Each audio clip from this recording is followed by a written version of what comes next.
There were multiple ways to operate the Harrier in the sort of circuit regime, I guess, or to and from the boat. And most people are familiar, of course, with the throttle and the nozzle lever. Just taken into the circuit, our typical approach to the circuit is what we call the nozzly. So that was a fixed power variable nozzle approach. So somewhere downwind we'd set the amount of power we thought we needed.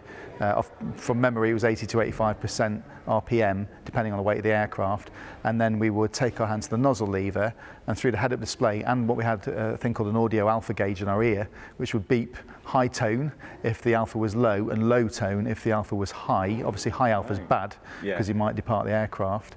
And we would control the alpha, looking through the head-up display, listening to the audio alpha around the final turn, to the point where we then move into transitioning to hover.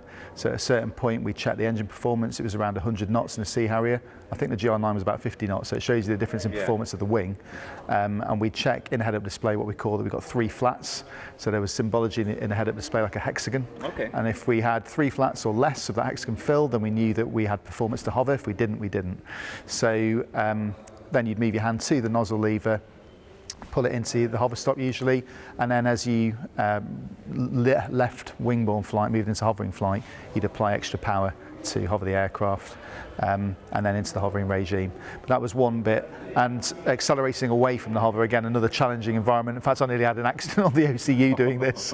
One of the things you had to be very, very careful of with the Sea Harrier transitioning to and from hovering flight was keeping the ball, or the vane, I think there's a weather vane on the nose there, in the middle. So if there's any crosswind, you always had to have that in the middle. If you didn't, the jet would have a thing called intake momentum drag. And essentially, without getting into a whole load of technical stuff, if you didn't keep the ball in the middle, it could create a rapid yaw of the aeroplane.